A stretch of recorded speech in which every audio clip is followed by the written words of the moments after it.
إن الحمد لله نحمده ونستعينه ونستغفره ونعوذ بالله من شرور أنفسنا ومن سيئات أعمالنا من يهده الله فلا مضل له ومن يضلل فلا هادي له وأشهد أن لا إله إلا الله وحده لا شريك له وأشهد أن محمدا عبده ورسوله أما بعد فإن أصدق الحديث كتاب الله وأحسن الهدي هدي محمد صلى الله عليه وعلى آله وسلم وشر الأمور محدثاتها فإن كل محدثة بدعة وكل بدعة ضلالة وكل ضلالة في النار ربي اشرح لي صدري ويسر لي أمري واحلل عقدة من لساني يفقه قولي سبحانك اللهم لا علم لنا إلا ما علمتنا إنك أنت العليم الحكيم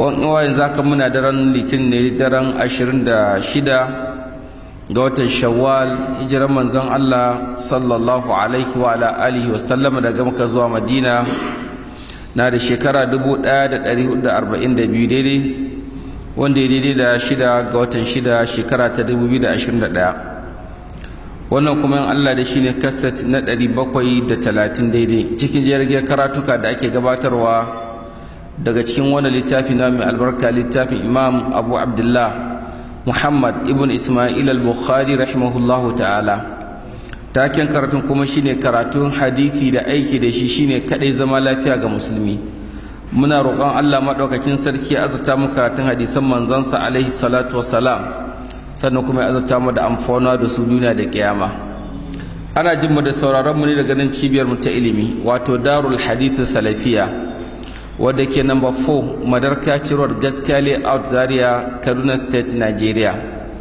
ita Darul Hadith Salafiyya makaranta ce wadda babban malamin Sheikh Allama Muhammadin al-Awwal Adam Albani Zaria ya kafa a wannan gari Zaria kadai dan yada manufofinsa na kira da ke zuwa ga tafarki na salafus salih muna fatan Allah da nufi ya tsare kuma makarantar da masu kula da ita da ɗalibanta da dukkan sauran al'umma musulmi idan ba manta ba muna cikin katun Kitabul Jihadi Was-siyar a inda je muka kwana a babul bai'ati fil harbi Allah ya firru babun da ke tattauna mana yin bai'a a lokacin yaƙi da cewa sabai sun yaƙi sun yi bai'a ne akan cewa ba za su gudu ba wa qala ba'dhum alal maut kuma sun ce an yi bai'a ne akan ba za a gudu ba har sai mutuwa wanda mu ba da tawjihin waɗannan masalin aje insha Allah ta'ala amma kafin nan ga tambayoyi da muka kwanci jiya za a karanta su insha Allah ta'ala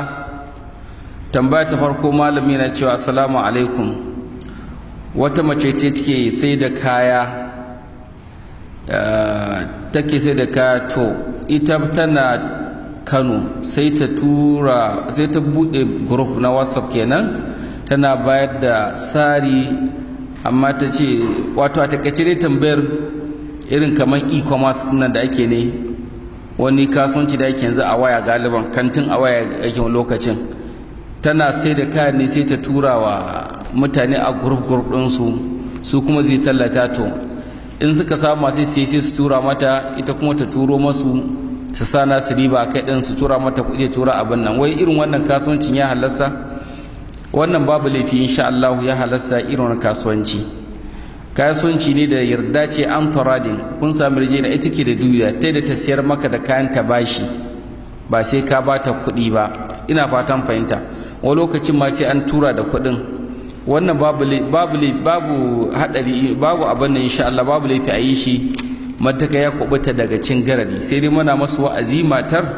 ko yarinya in mace ce to a yi takatsan kada a sami kwarkwasa da kai ga fasikanci ina fatan fahimta amma asalin shi kasuwancin a bashi din ko a sai maka da kaya bashi in ka sai ka mai da kuɗi ko kuma na e-commerce ina da kaya in tura gashi kana so a yi ciniki in kawo maka wannan duk babu laifi insha Allah ta'ala Malam Albani ya sha wannan magangana sosai akan karatun abin suke ce da shi a zamanin e-commerce kasuwanci na electronic haka ina fatan fahimta kaga da sam da irin cinikin da ake na jija ne ko menene jaja ne ko jija ko jaja yawa jiji ko ba haka ba, kaga su haka za ku cinikin da su kuma akai sun ce babu, in dai babu wannan garar a cikinsa ana da tabbaci to wannan ba matsala insha Allah ta'ala. In dai garar ya shigo ne to shine matsala ta faru. Mai tambaya ta biyu, mai matsayin fitar da harshen kaza in za a yanka ta, shin hakan ya zo a sunna ne? To inda tun da nake yankan kaza ban taba ganin wani abu ba jama'a. Wai in za a yanka ta sai an fito da harshen ta, akwai wanda ya taba gan cikin ku?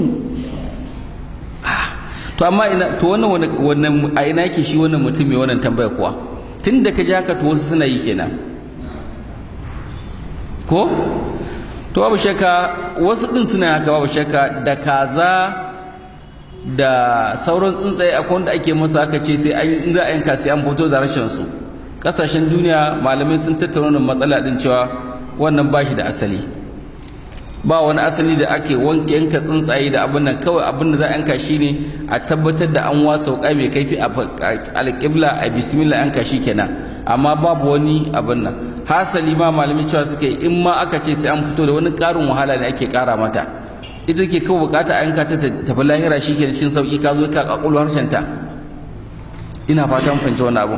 So wannan hudda harshen ba shi da asali, duk da mu nan ba mu san shi ba, amma dai shi wanda ya tambayar wataƙila can suna fama da wannan al'ada ɗin. Allah kiyaye. Tambaya ta uku cewa shin malam ya halarsa na ɗau dakon mushe wanda arna ke siya suna zuwa suna ci ko kuma wani amfani?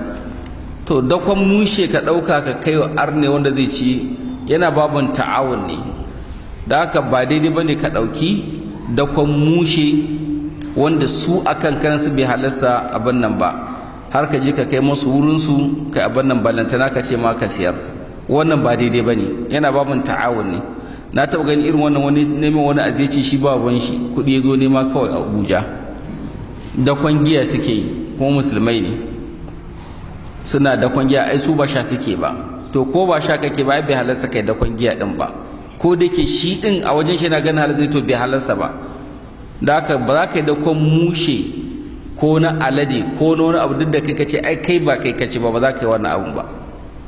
Da haka malamai sun fara irin wannan ma'anar cewa ta dinki da mutane ke wa mata, ko irin mata din nan kaga mace ta zo ta ce maka ka gwada ta ko ina, ka ce ai ba kai ba, wannan ba abin nan. Ko ta kawo maka riga da ta matse ta cikin jikin da malamai suka ce duk yana ga cin ta'awun bil ithmi wal udwan. ina fatan fahimta. Haka saurayi wanda zai riga irin wanda kake fito da ɗuyewan shi din nan da irin wannan duka kamata a haƙura irin wannan sana'o'i din. Wanda ya kawo maka na halas kai masa na halas din.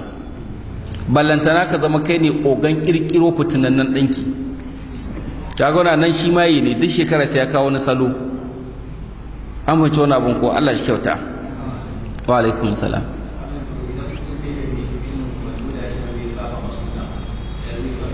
Malamai sun ce sai ka ce ba za ka yi ba. Wani ya zo maka wandon shi ya saba suna, to kakka taimake shi akan sabanin suna, sai kai masa wazi, sai ka kai mai iyaka inda ya halarsa. Kuma kaga kai a matsayin ka dan kasuwa tun da sai ka san dabarun da zaka ka shigar da bayanai, to ana wannan kaza da kaza da abin nan, amma yana ce sai kai mai wando sabanin sunna sai ka ce ba za ka yi ba.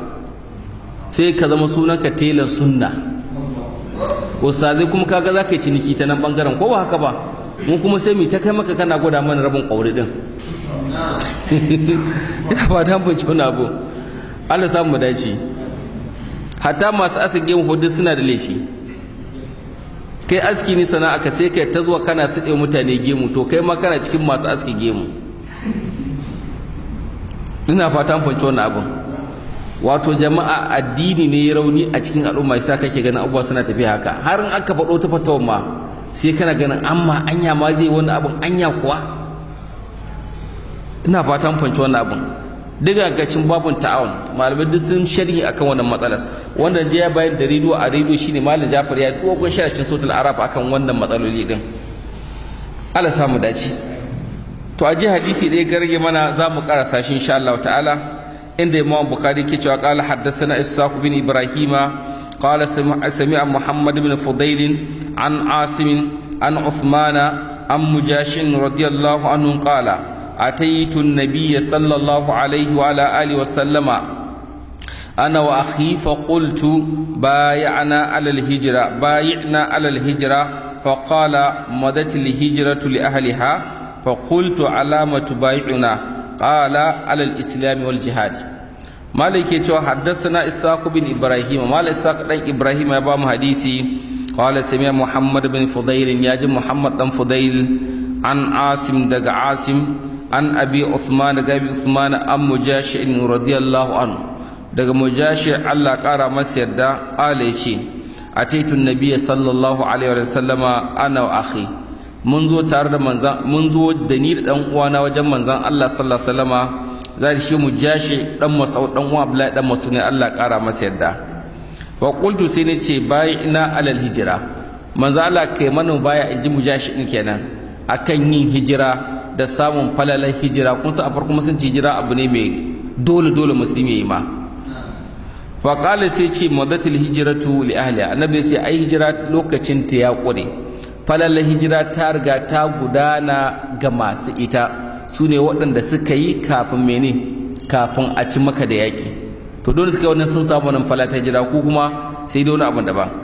Qala sai ce fa qultu sai ce to alamatu bai'una, to akan me za ka yi mana baya? Qala sai ce alal islam, yanzu mako baya akan cewa kun da alƙawarin za ku yi musulunci ba za ku yi ridda ba, wal jihad kuma in za a je jihadi za ku je da ku, ba za a je da ku ba za ku gudu ba. Jama'a fata mun fahimci wannan abin, Allah sa mu dace. To wannan shine karshen babi da malam hadisan da ta tara a wannan waje din. In mu lura babin yana tattara kan mu baya akan yaƙi ne. Mun ji cewa sabanin da ake magana cewa mu baya akan sai sun mutu ne, ko kuma mun ji dai karshe in magana tana cikin akan menene haƙuri a wajen fafatawa kawai. Allah sa mu dace. To ba mun tashi sai na kawo na ga wata fa'ida game da mas'alar hijira din nan da matsalar mubaya'a da bai'a.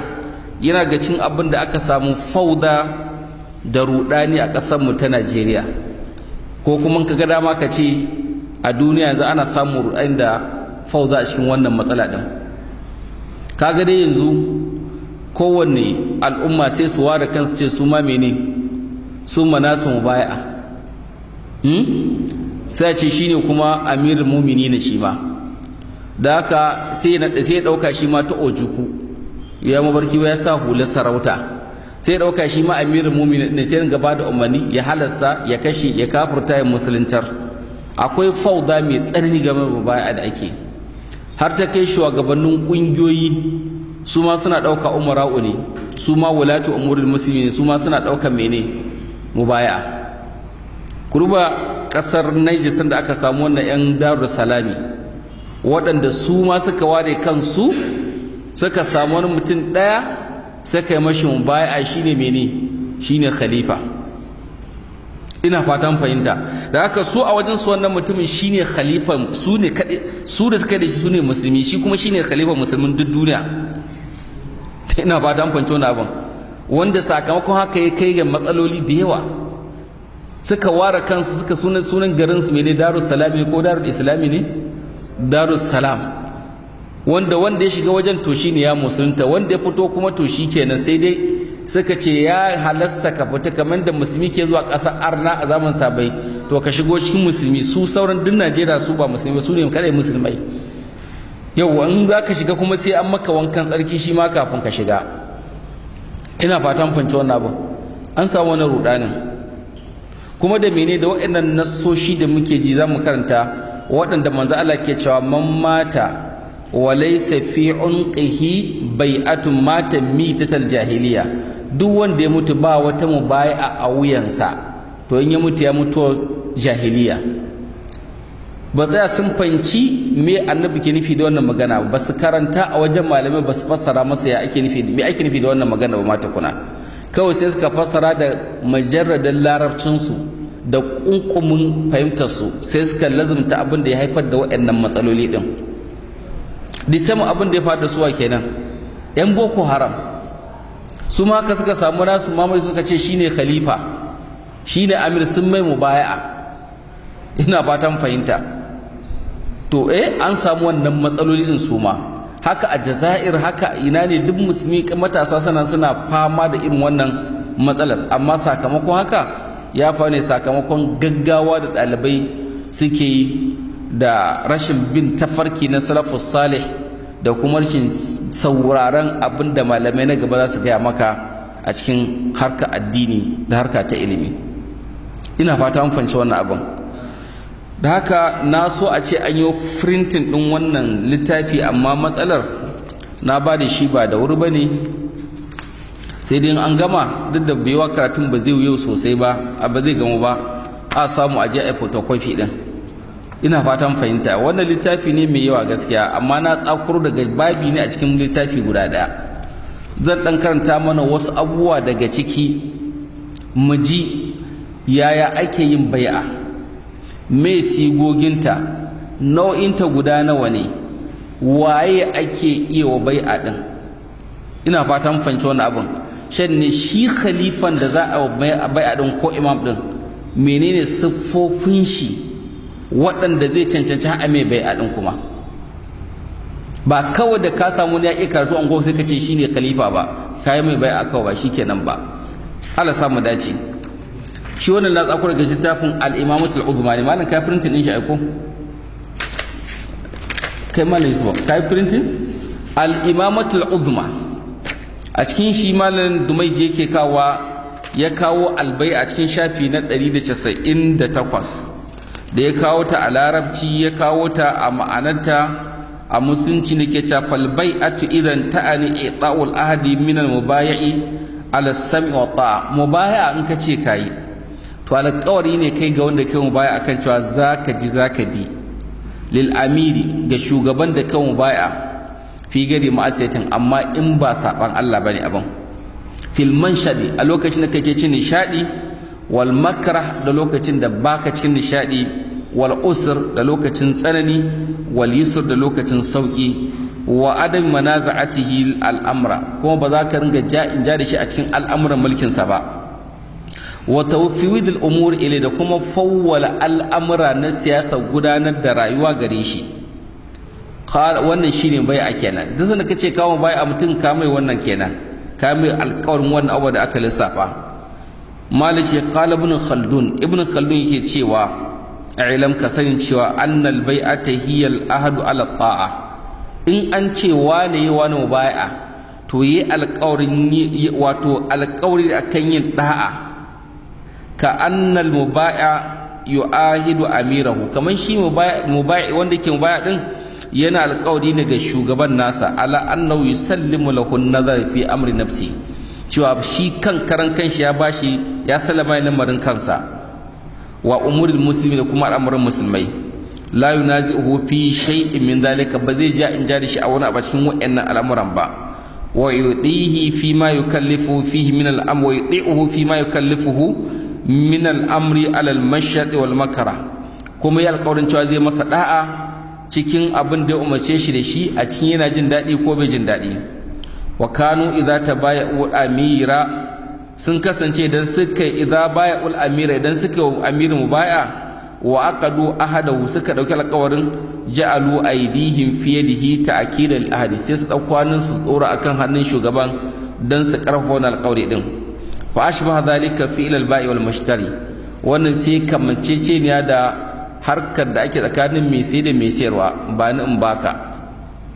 Sai malam ce fa sume bai'atun masdar ba'a wa sarat al-bai'atu masafatun bil aidi, sai aka sa wa bai'a na alƙawari tsakanin talaka ko wanda ake jagunta da shugabanni, aka sa mashi bai'a saboda ya kama da mene cinikayya.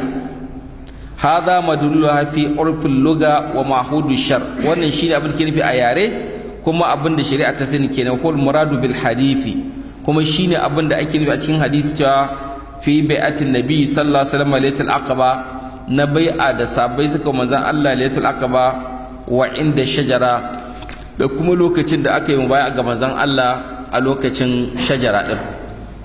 Ina fata kun fahimta. To in kun gane wannan abin, ya kamata ka sani wanda za ka mubaya fa, wanda za ka yi ɗauki irin wannan alƙawar gaishe wani irin mutum ne.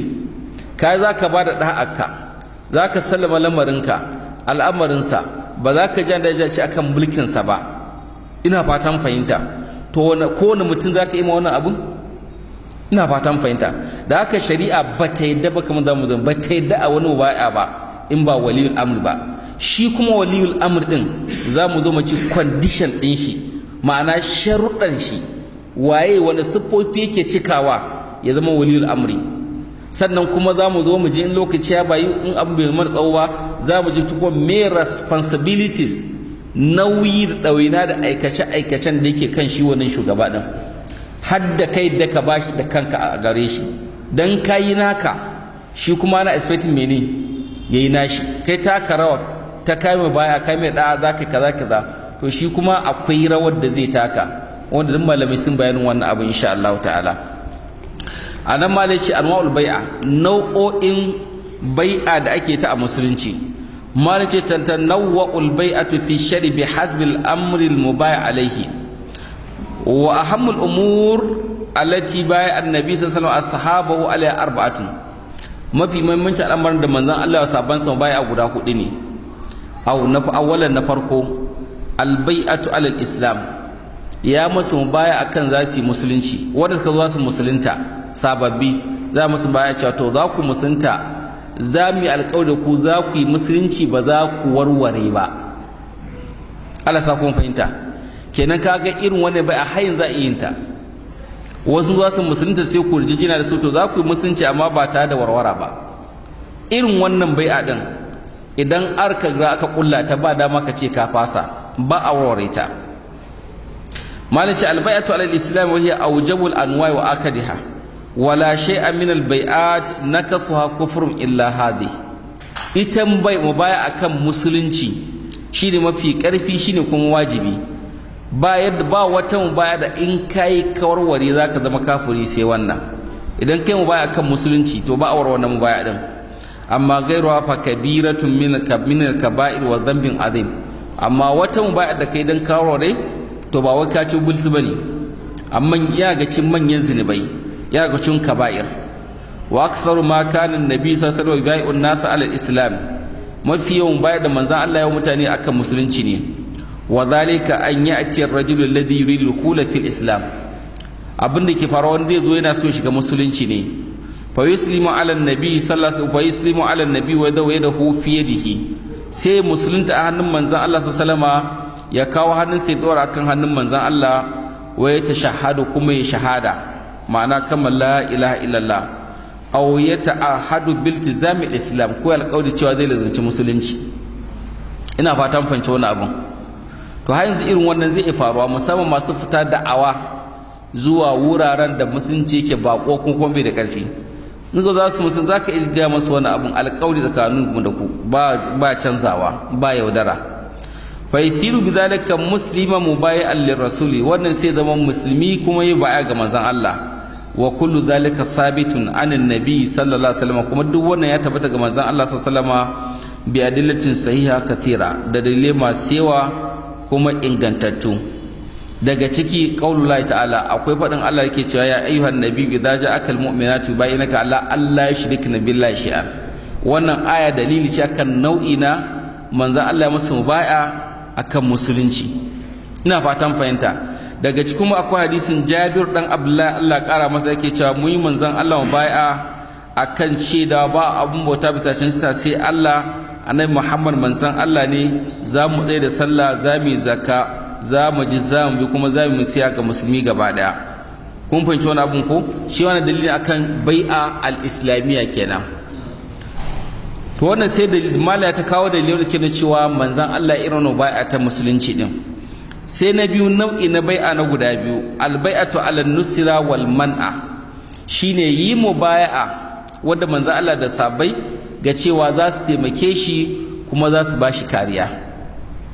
Kun bace wani abun ko? Wannan bai'a ta faru ne da suwa al-ansar. Ina fatan fahimta.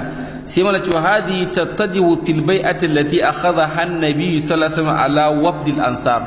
Wannan bai'a ta faru, za ta iya bayyana ne irin yadda manzon Allah ya anshe ta ga wakilan ansarawa. Wahi bai'atul aqaba, wannan ita ce bai'atul aqaba. wa kana adaduhum idhaka 73 rajula wa mar'ataini.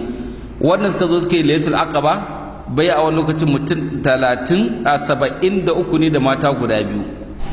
Yake cewa qawaiduhum fa wa'adahum an-nabiy sallallahu alaihi wasallam sirran bil aqaba.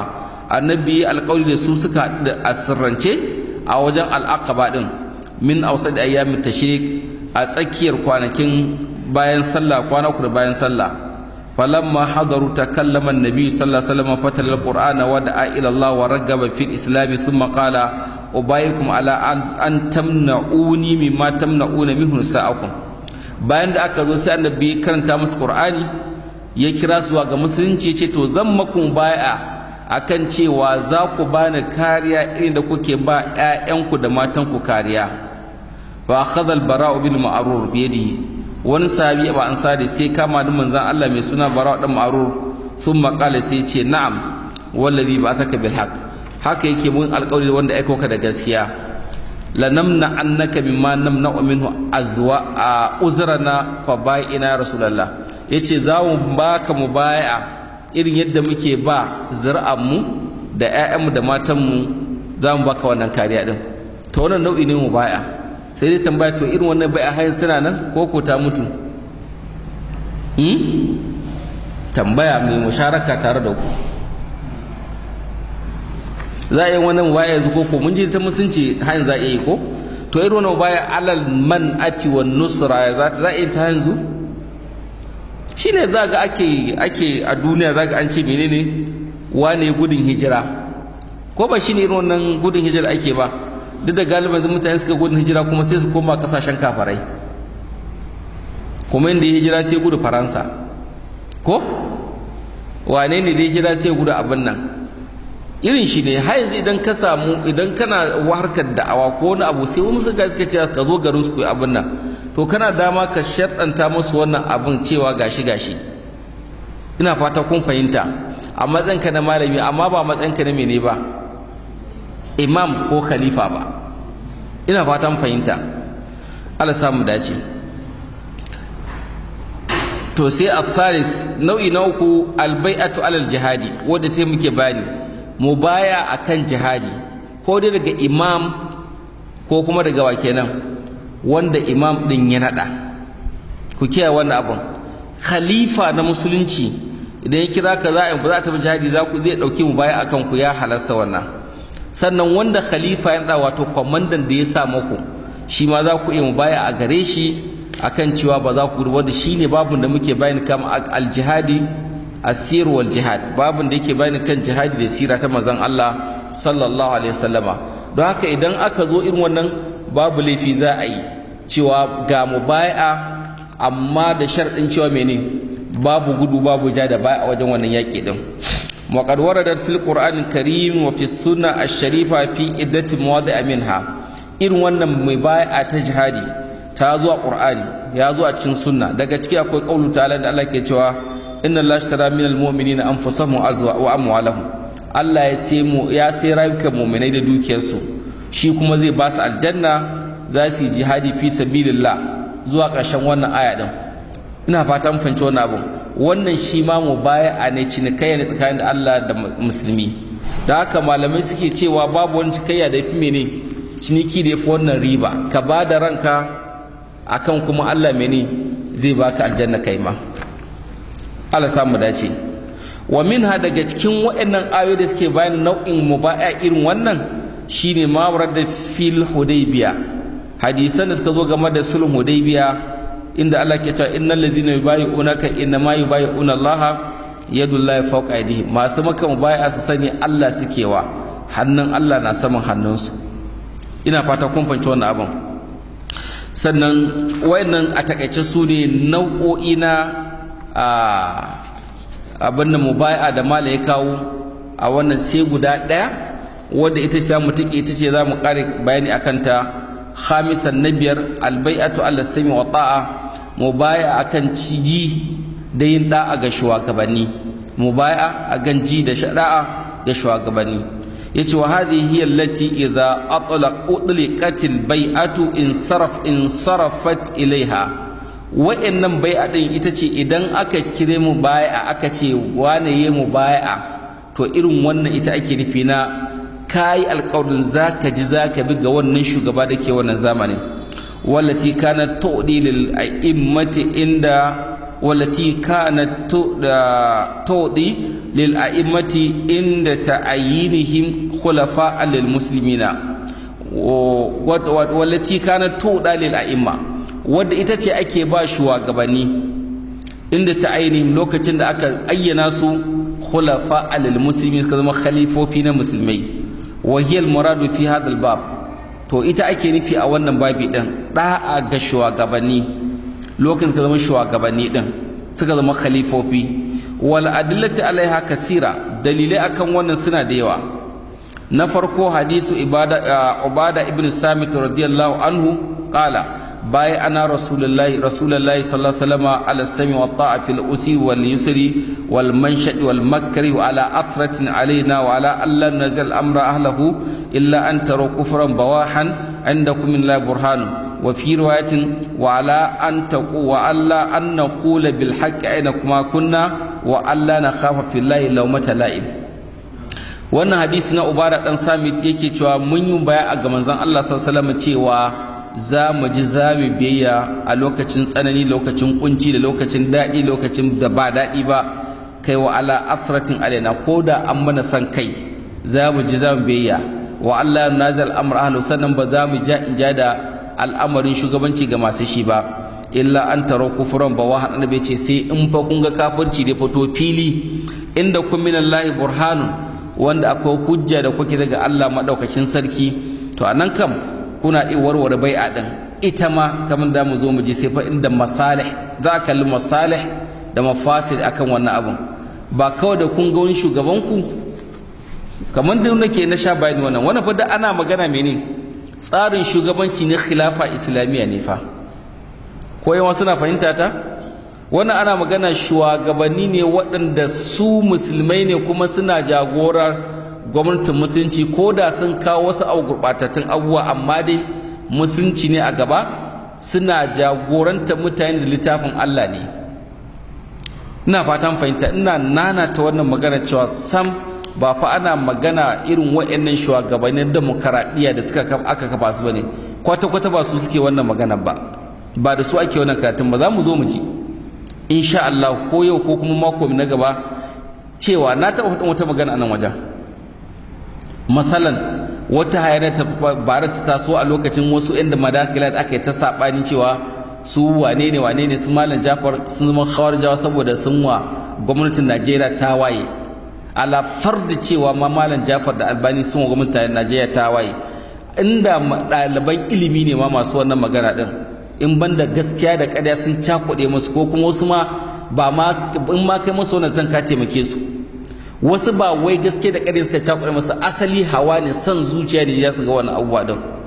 wasu kuma gaskiya da ƙarya da suka cakuɗe musu, suna kallon asam wa da suka zo a cikin hadisin nan, suna kallon man mata wali sayfiun bai'atin kaza da kaza, sai suka kalli wannan, bas kalli sauran kuma nasoshin shari'ar musulunci ba da ke cewa ya qudukum bi kitabillahi, da kuma sharɗa na shugaban da ake biyayya da responsibility nashi da siffofin shi, duk ba su kalli wa'annan abubuwan ba.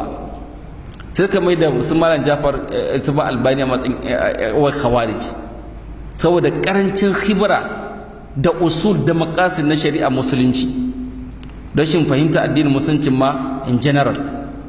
wannan gwamnatoci ba a kallon su a matsayin gwamnatocin ma da wani kai musu tawaye, ai asali da masu wannan gwamnatocin ma abin a yaƙe su ne, ba ma abin nan wai a masu wajibi a masu da'a bane. a lokacin har nake ce muku cewa ina ji ma masu kafewa akan waɗannan cewa wai waɗannan shugabannin demokuraɗiyyar nan dole sai musu da'a, suna kawo waɗannan nasoshin saboda haɗari ne a cikin magana. za mu zo mu ji malam zai ishara kan wannan magana cewa madadin ma kana abin, domin kana wajabtar abin da Allah bai saɓani abin da Allah ya ce ne. ina fata mun fahimci wannan abin, Allah samu dace. don haka shugabannin da muke ji ake magana duk a nan wajen, ana magana ne shugabanni na musulunci, alhakimu shar'i ko al'imamu shar'i. din da kaje malamin suna sa wannan shar'i din, sai ce fulani sai ce ash-shar'i, alqadi ta ce ash-shar'i wanda shari'a ta sa, to wanne ne shari'a ta sa a cikin wannan shugabanni din? Yanzu shari'a ta kunzarin waɗannan halin da ake ciki san bate ba. Haka in ka duba majami' da fatawa da malamai na wannan zamani suka ga wannan halin da ake ciki, na taɓa ga muku cewa wasu malaman suke bayanai kan wasu hadisan ma gaba ɗaya ba su taɓa gani irin wannan kwamata lagumantocin ba ma. Ina fatan fahimta. So malaman da ke nan irin su bin Baz, Fauzan, su wane suka yi musu tambaya kan irin wannan abubuwa, su Usaimin duk sun ba da fatawa kan irin wannan. Ai ba wai ka shiga bane, ba wai maganan wai lazimi ne a masu da'a ba. Magana ya za a nema ka shiga ita demokradiyya ma ka warware ta kamar da Albani ya faɗa cikin kasar ɗin shi demokradiyya ɗin nan. Ce hasali ma mun kaga mun ce a shiga ai wannan zaɓe ko a shiga ai kaza ka zama gwamna ko ka zama ciyaman, mu muna cewa ne mutum ya shiga dan ya mata tarnaƙi ita demokradiyya ɗin ta gaza, duniya ta gane demokradiyya ta gaza, sai tutar musulunci ta daga. To sai da irin wannan sharaɗi ne ma za ka shiga, haka malamai suka ce. Sai da irin wannan sharaɗi ne za ka shiga irin wannan takarar ma da ake abana. Amma in ka shiga dan neman kuɗi, dan ko neman mukami, to akwai maganganu mu zo mu tarar masu zafi akan wannan matsala din. Allah sa mutane suna fahimta wannan abin. Allah sa mu dace. To kun ga wannan hadisi na Ubada dan Samit yana cewa mu bazan Allah zai masa da'a, mu masa baya akan da'a da ji da gani. Ina fatan fahimta, da daɗi ko ba daɗi, ko da mun samu shugabanni sun zalunce mu. Da aka samu shugaba azzalimi yana ba kanshi kwangila, yana kaza da kaza, duk da malamai akwai sabani, amma dai zahiri shine za a haƙuri akan wannan abun. Ya ɗauki ɗan shi ya bashi kwangiloli, kalifan ku ka kuwa ba haka, ya ɗauki matar shi ya bata famanin sakatare da waje kaza, kaga wannan ala asarati. To wannan bai sa ɗauki makami akan wannan shugaba, amma ba zai sa kuma ba za a inkari akan shi ba. Ina fatan fahimci wannan abun. Sai yake cewa illa tarakkufaran bawahan, sai fa in kuma kafirci da fito fili, inda kumin lahi burhanu, wanda kuke da hujja wajen Allah. Wa firatin aka wuta kuke cewa Allah an naqula bil haqqi aina ma kunna. Allah annabi mu yi mubaya ga manzo Allah cewa to za mu faɗi gaskiya fa duk inda muke. Kun fahimta? Wa Allah na khafa fillahi lawmata la'im, ba za mu ji tsoron zargin mai zargi game da Allah madaukakin sarki ba. To kaga duk waɗannan ƙaraƙan da ke cin hadisan nan, wayancan 'yan madakhila da wayanda suka sai ka ba sa iya ba su nazara wadda ta kamata a wannan waje din. Ina fatan fahimta. Ina ne mutum zai faɗi gaskiya ji tsoro ba inda ka fi ƙarfinsa ba? A ba irin hukuma. To ko da hukuma ce ta kama a gaya mata gaskiya, to dole a gaya mata gaskiya. Ko da hakimin shar'i ne kamata a gaya mai gaskiya, dole a gaya mai gaskiya. Kuma din kai yalla ka faɗi gaskiya. Amma ku duba yadda musulmi muka zama shiru yanzu, kullun abin namu kusan sai gamanci ba yake. In kuma wani ce zai faɗi gaskiya kuma Allah ya kiyaye ta bangaren kuma sai ga kuma wani wauta zai yi.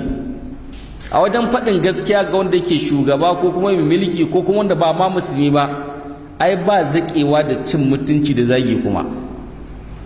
Ina fatan fahimci wannan abin. Babu wannan abin. Amma za a iya kallon abin da ake ce wannan kaza ba daidai, ya saba shari'a saboda kaza kaza, kuma ga abin zai fi mana kaza da kaza, ai bayani sosai. Ina fata kun fahimci wannan abin. Misali, bar mu ga muku misali wani abu guda ɗaya. Ya halin muke ciki a Kaduna State yanzu, zan mu ga muku misali kenan, ka kaddara gwamnatin musulunci ne, sai aka yi wannan abubuwa din, sai yanzu wannan mutum sai aka zo ana ta rushe-rushen hanyoyi wajen kasuwancin mutane, ana koran mutane a wajajen aiki, ana kuma kaza ana kaza. To ana wajen fa ba shiru za a ce shikenan ai ta mai salati. Ina fatan fahimta. Wanda sai ga mai su ga mai wanda sai su inkari cewa wannan fa abun gwamna, muna ga mai girma gwamna, wannan abun fa zai jefa jihar mu cikin matsala ne.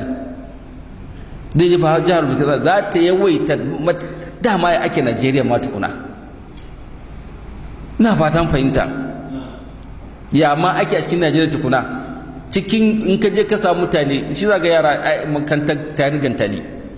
Wai kamar da ita ake cewa tayar gantali, ka je ka ta tayar gantalin ce mana. Yara sun zo ba su wuce samu firar guda ɗaya ba gaba ɗaya a wuni. Na fatan fahimci wannan abun. In ka je kuma malamin shi ma gashi nan dai gashi nan ga irin shi ne haka irin abubuwa din. Ta irin wannan hali da ake ciki, haka iya yake daurewa suke mene su ci da su, wasu ke su makaranta.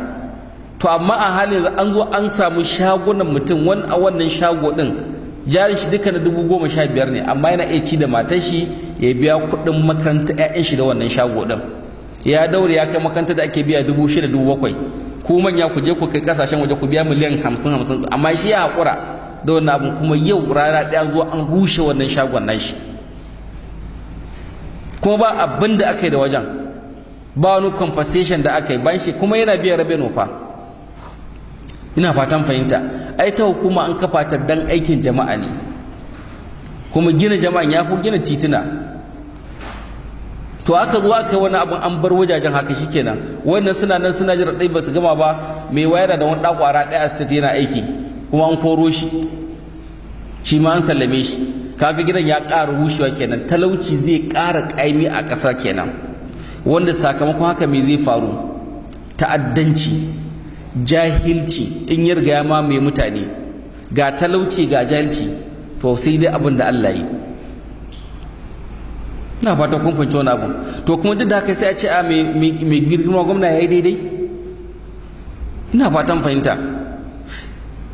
An zo a state an zo an ƙara mutane kuɗin makaranta, a ce indijin sai ya bada nawa 100,000 da yan kai ko 150,000. To a irin wancan talakan da ke da waccan fafa, tsakanin da Allah a haka fa yake ciko rudawa, shi ne dan samu ya dan biya waɗannan nashi da ya dan tura shi polytechnic ko kuma kaso, zai ya ɗaukar miliyan 150,000 ya haɗa da ƙyar da ƙin gidan, shi kan shi ba riga arziki da shi da kaga cikin yunwa yake yana biyan wani abun, da 30,000 yake haɗawa ya yabana, ina zai ga 150 ya biya da me zai faru kenan?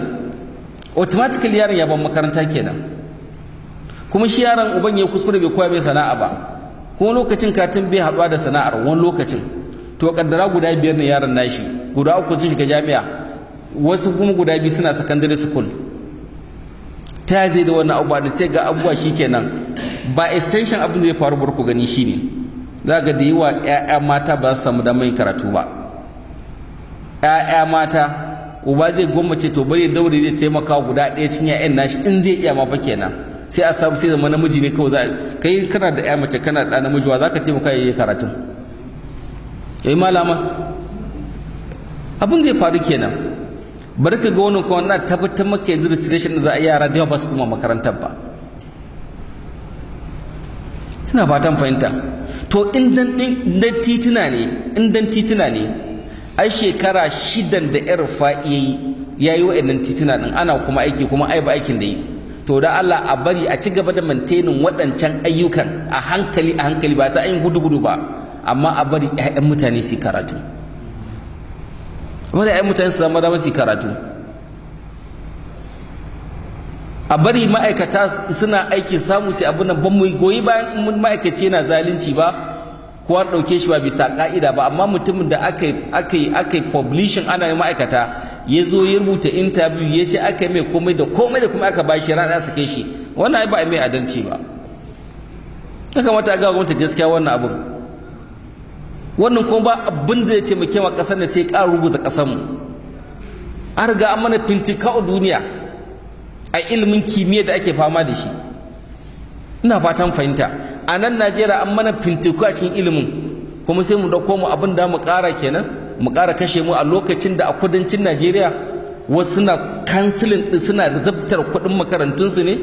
Ku je ku bincika a kudancin Najeriya akwai gwamnati suke zabta da kuɗin State University Polytechnic suna zabtar saboda su zo kuma sun fi mu samun kuɗi can wajen. Mu kuma na lokacin sai mu ce muna ƙarawa ana koran ma'aikata. Wani hali za a shiga shi kenan, shi gwamna ba ruwan shi da halin da kowa zai shiga kenan. Ka auna kai dan uwa yau a ce kai dinnan da kake tare da mu dinnan hanyar da kake samun kuɗi a ce baka yi kuma ba an sallame ka, kana da mata 3 ko 2 da yaya 8 ko 13 mai yawa ma a gidan haya kake, ya za ka yi kenan? Kuma babu salarin ko da wata ɗaya, kuma baka san ma matsayinka ba. Ka wana gani za ka zo suna ta surutu ai wannan abin da ake yi ai zai amfanin mutane ne gaba ɗaya. Wato galibin shi zai ce ko akwai jahiltar shari'a musulunci. A shari'a musulunci akwai abin da ce akwai abin da suke ce maqasidin shari'a, akwai wasu abubuwa da ake kula da su wajen shugabancin mutane. Akwai abin da suke daruriyat ne, akwai abin da suke su ko menene hajiyat, akwai kuma suwa ne tahsinat, waɗanda ke daruriyat, wannan kam dole a kalle su a amfani da su wannan abin, wanda idan ba a yi sa ba za a halaka gaba ɗaya. Na darura wannan dole ai kaman jami'an tsaro dole mu tattale su, ina fata mun fahimci wannan abin da kaza da kaza. Amma akwai hajjat, bukata ce za ta kama yanzu, an samu cinkoso amma ana iya wucewa, amma muna bukatar wannan hanya a ƙara saboda ana bukatar wannan hanya ta ƙara, to wannan ana iya yin ta. Amma idan ta ci karo da daruriyat na rayuwar mutane, ai ba za a kalli wannan kuma ta hajiyat din ba. Ina fata mun fahimci wannan abin. Idan zama wannan hanyar za su kai ga talauci cikin al'umma, gurɓace tsarin tsaro, lalacewa tarbiyya, to ai bai kamata a kalli wannan hajiya din. Ballantana wasu ayyukan ma tasinati, abubuwa ne na ado da decoration kawai. Allah shi kyauta. To ko da shugaba na musulunci ne za a yi inkari irin waɗannan abubuwa, ya ce mashi a ranka dai wannan ga yanda abin yake. Ina fata mun fahimci wannan abin. Ba wai duk abin da shugaba kawai sai a mai tafi a ce shikenan ai to ranka dai kai daidai. Shi ma wanda yake cewa tayin za ta zo kan shi watara. Haka abin yake tafiya. Allah samu dace. To abin da ake cewa shine in mutane musulmi suka ga gaskiya, wajibi ne akan su faɗi abin da yake gaskiya. Amma kamar muka ce dole a guje ma lafuza masu kaushi wajen faɗin gaskiya din. Allah kiyaye. Malam ce na gaba hadisi daga cikin hadisin ke tabbatar da irin da'a din, hadisu ba Abdullah bin Umar yake cewa kunna nubai rasulullahi sallallahu alaihi wasallam ala sami wa ta'a, mun kasance muna manzo Allah mu bai akan ce zamu ji zamu biyayya. Ya kula na sai annabi ce da mu fi mastata'ata, idan ka ce yasa naji na ganin zan biya, sai annabi ce ka sa shar'in fi mastata'ata. Ina fatan fahimta. وتقدم حديث جرير بن عبد الله فيه وبايع على السمع والطاعة فلقنه رسول الله في مصدعته. أي حديث يا جباتا نجرير da yazo ya ce ya ji zai biya, annabi ya ce shi a'a ka sa sharɗin cewa cikin abin da ka same ko, domin in ka bar wannan alƙawarin mutlaki to dole sai ka kina, amma inda ka gaza fa in ka sa shaɗi sai ka wuce daga wannan wajen. Ina fata mun fahimci wannan abin. To wannan shine nau'i na biyar na ta'a, wanda na mubai'a, wanda in kan ji an ce mubai'a to ana nufin wannan kenan.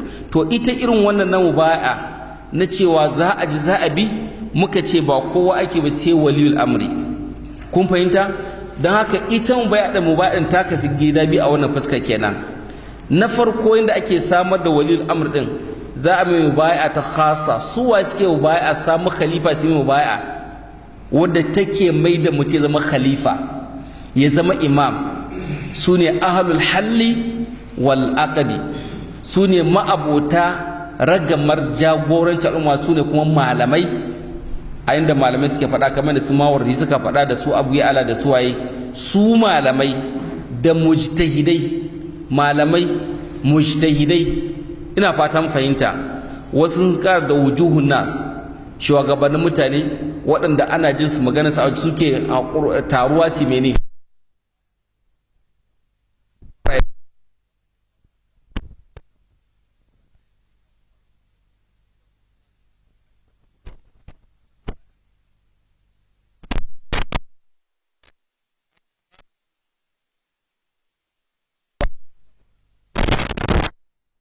hayaniya irin ta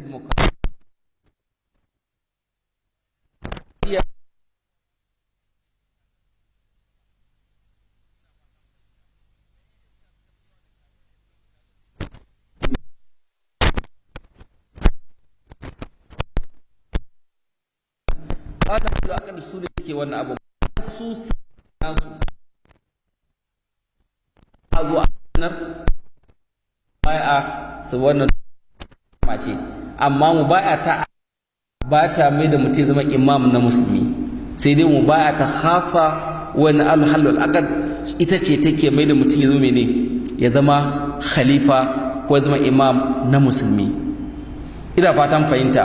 To daga lokacin da aka samu wannan ga imam mun kafa na musulmi, to dukkan sauran musulmai to abin da ke kan shine mene wannan mubai'a ta gaba da muke bayani akan ta, shine bai'a ta as-sam'u wa ta'a alal manshat wal makra wal usr wa kaza wa kaza wa ala asratin, kowa zai ba, kuma dole kowa sai ya zo asima ya zo kawo hannun shi ba, ka kudirce wajabcin yin da'ar akan ka ga wannan shugaba din, shikenan ka mai baya a wannan hali din.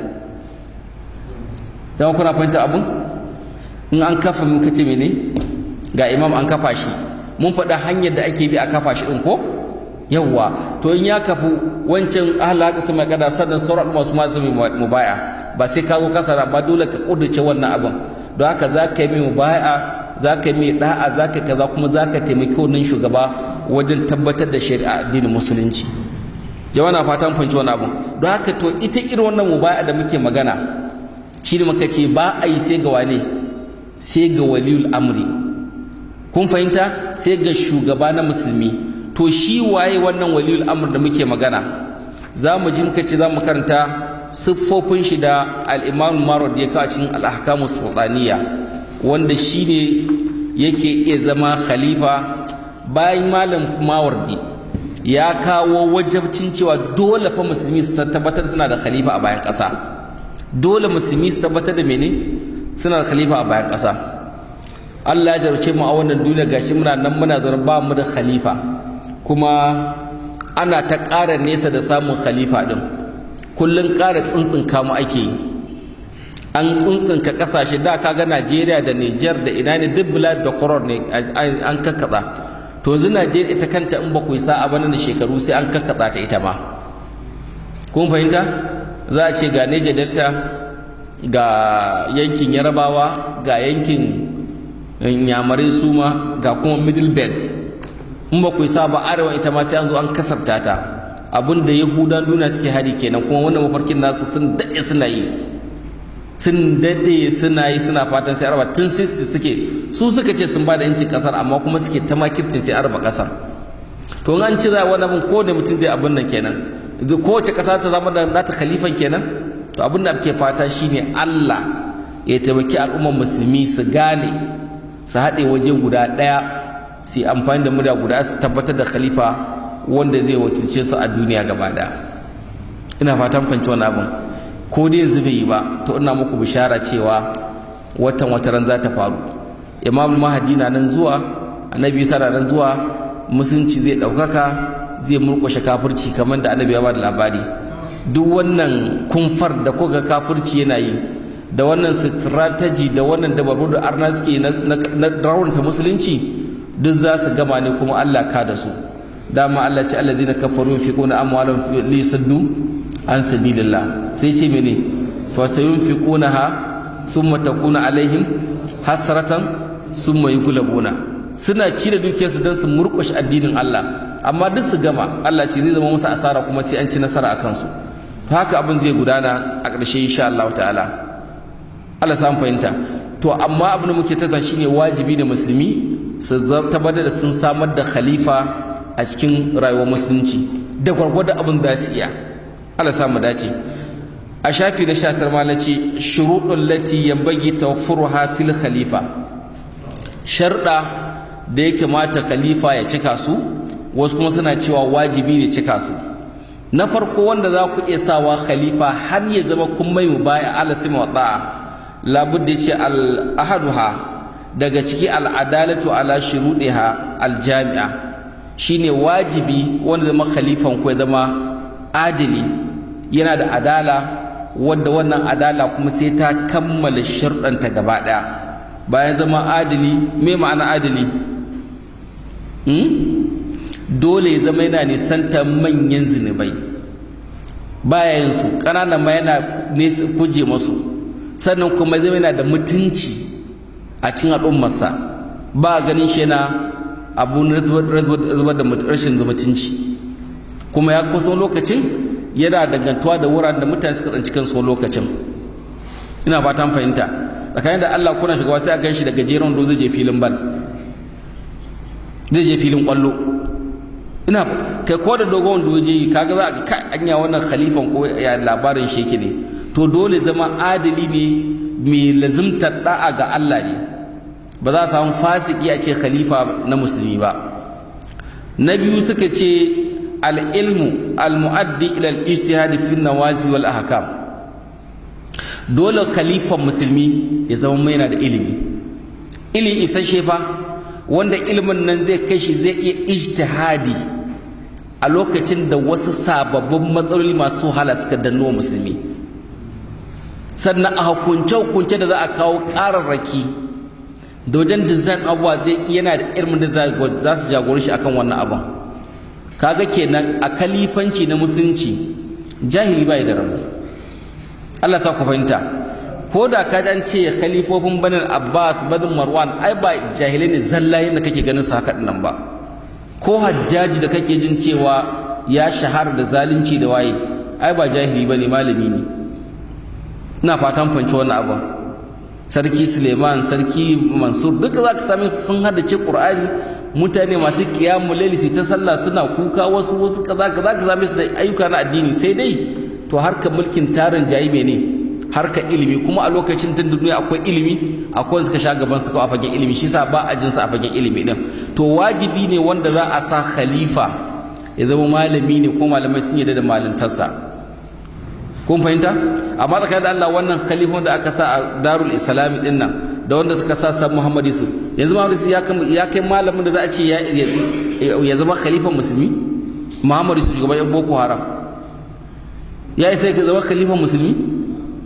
Dukkan su waye malamin da aka san shi a malinta har da zai zama abin nan ma, wa ka san da ilimin da zai jagoranta mutane ma. Na uku malai ce salamatul hawas, dole zama lafiya lawake, ba makaho bane, ba kurma bane, yana da wato gabban shi lafiya lau suke. Na hudu malai ce salamatul adai, wato hawas yana jin as-sam wal basar kinifi da magana da ji da gani. Na uku suka ce dole zama mai lafiyar gabbai kuma ba gurgu ba sauransu ba. Na biyar sai ce ar-ra'yu al-mubdi ila siyasati shar'iyya wa tadbir masalih, dole shugaban da zai zama khalifa ya zama yana da kyakkyawar ra'ayi. Abin da suke nufi ra'ayi nan yana da basira, yana da hangen nesa, ya iya siyasar rayuwa da gudanarwa. Ba za ku ɗauko wawa ku sa ba za ku sawo mara wayo ba, wanda yake iyaka kafa shi yake kallo. Ina fatan fahimta. Kamar da yawa sarakun da ake gani wasu zaga cewa shugaban zaga iyakar nan suke kallo. Kuma ko mu a Najeriya ko ɗauka irin abin da ke faruwa, ba shi ne ke faruwa ba. Suna ji suna gani, duk wannan matsalar kake ji ake magana, ku ne talakawa, ku ne kuma ba ku san inda abin ke faruwa, su sun san inda abin ke faruwa fa. Kai da wani ne ba ku san sources na wannan matsalolin ba. Wasu su kafin ma abin ya faru suna da ilimi zai faru, amma bai dame su ba. Inda za su murɗa su koma kujerarsu, idan za kuma samu hanyar samun kuɗi, su ƙara gidaje a Dubai, wannan duk ba matsalar su bane. To abin da ake so shugaba bayan ya zama adil, dole zai yana da ra'ayi, yana da hangen nesa, ya zai magance matsalar. Misali har da muke ciki a Najeriya, kullum ka tsaya ka kalli abin da ake, sai ga ba kamo hanyar rawar matsala ake yi ba. Na taɓa kuma misali a wajen na tsakanin da Allah, cikin waye mai hankali da gidan shi zai bule yana zubar da ruwa, sai ya dauko hayan almajirai masu farfe ruwa. Kullun ake ruwa sai ya dauko hayan almajirai masu farfe ruwa. Akwai wanda zai da wani abu ya zai yi? Ce nake saman zai fara zuwa ya banda kasan ma tukuna je doda wancan wajen tukuna. To za a zo a ce kaza, kullun sai a ce an fidda miliyan kaza, biliyan kaza, an so makamai, an fi kaza. Wai wancan da suke yaƙi ina suke samu makaman? A hana mana. Wa'annan ƙwayoyi da ake kai musu taramol, su wiwi, su koken, daga ina suke shigowa? A hana mana. Ba mu da boda ne? Muna da bodoji, ya ake makaman ke wutowa. Duk ba za a yi wannan magana ba. Idan ka nace akan wannan magana, wallahi sai a ce sai an ga bayanka. Kana magana ya ake shigo da makamai, ya ake shigo da koken, ya ake shigo da kwayoyi, suwa suke safara kaza, sai ka dan fara maka wani, ka tsaya fa iyaka kafa. Ina fatan fanci wannan abu. To a musulunci kaga dole sai an samu shugaban da ke da kyakkyawar ra'ayi, wanda ke zai kai shi zuwa yake da hangen nesa, wanda zai iya taimakon shi kyakkyawar siyasa. Ba za a sa wawaye ba. In mun ce wawaye, waɗanda rayuwar duniya kansu kawai da ta nasu na kusa da su kawai ta dame su. Allah samu dace. na shida sai aka ce a shaja'a, dole wannan sarki ya zama ko wani shugaba khalifa ya zama yana da mene jamunta. kun fahimta, ba za a sa rago ba. wan nujida al muaddiya ila himayatil baida wa jihadil adu, waɗanda wa'annan jarumta da gwarzantaka da ƙarfin zuciya za su taimake shi wajen ba da kariya ga musulmai da kuma yaƙar abokan gaba da zuwa jihadi. in matsoraci ne duk ba zai yi wannan abun ba. bari mu gugudun mu samu matsaya insha Allah ta'ala. na bakwai sai ce annasabu shine dangantaka, dole shi shugaba ya zama yana da dangantaka wadda za ta yi da shi khalifa. in mun ce haka shine qurayshanci, ba a samu imam na gaba a duniya sai a ƙarshen qurayshawa. khawarijawa ne suka ce kowa ma zai zama, habbawa ma zai iya zama. ina fatan fahimci wannan abin. wajibi ne khalifa musulmi ya zama daga cikin qurayshawa. za mu tsaya da insha Allah ta'ala, sai in Allah ya kai mako na gaba sai mu dan tashi mu dan haskaka wasu abubuwa. zan dai ba muku wani abin dan ban karanta shi kai tsaye ba, ku je ku dauka kowa ya photocopy je karanta, dan wannan bai'a da ake ta shirme kowa ya wana shi shugaban kowace kabila ta wana su, to wannan fa bai'a ce da shari'a musulunci ta sani ba. ina fatan fahimta. kuma wanda aka yi wa ya sani inda da shari'a musulunci ya ba da kanshi aka shi kenan da shi da wanda ya yi din. wannan hadari ba daidai bane wani abubuwa din da ake yi, ballantana kuma su zo su ballo musulmi bala'in da musulmi sun kasa tare shi har yanzu. Allah shi kyauta. kuma wannan ina ƙara nanata man cewa wannan ko ba shi abinda su Muhammadu suka yi da wa'annan ba wa'azin su Malam Jafar Albani sa aka yi wannan abun ba. a'a wa'azin su Malam Jafar Albani alhamdulillah kashe fitinan mai, shi sa alhamdulillah alladin zazzau da inda duk wa'azozin suka kai alhamdulillah. kamar da Malam Albani ke faɗa din, mu makantar mu ta Darul Hadith Salafiyya ba inda ake cewa nan ne source din wannan abun fa, ba taɓa samun dan Boko Haram ba, ba taɓa samun dan Darul Salam ba. duka a makantar nan kaf ɗaliban nan muna ɗalibai sama da 1000 a makantar Darul Hadith, amma ba taɓa samun tun ƙwara ɗaya ba. a shaida wannan wa'azin da Malam Albani shine ke kawo khawarijanci ko sa ɗauki makami, ai da kaga dumu komandoji ne kenan, ko ba ka bane, kuma duk sa sojoji ne, ko ba haka ba. amma abu ne ake tafiya a ilmance da ka'idoji, to abin da ke wahal da wasu rashin iya tantance ka'idojin da abubuwan da ake tafiya a kansu. Allah samu dace. za mu ja burki a nan sai Allah kai mu mako na gaba. kartuka dai sun dawo insha Allah ta'ala. gobe in Allah da litinin ko wanda ke malam mai tafsiri ba mu karasa magana shi ba na dawa ci gaba tafsiri. talata sai karatun muciya, Laraba alhamis akwai muslim, juma tariqu salihina, asabar zadul ma'ad, to kuma wannan kartuka insha Allah ta'ala. a don ka faɗa dai Allah ka ba mu lada, kurakuran kuma Allah ka yafe mana. subhanaka allahumma wa bihamdika ashhadu an la ilaha illa anta astaghfiruka wa atubu ilaik. wassalamu alaikum wa rahmatullah.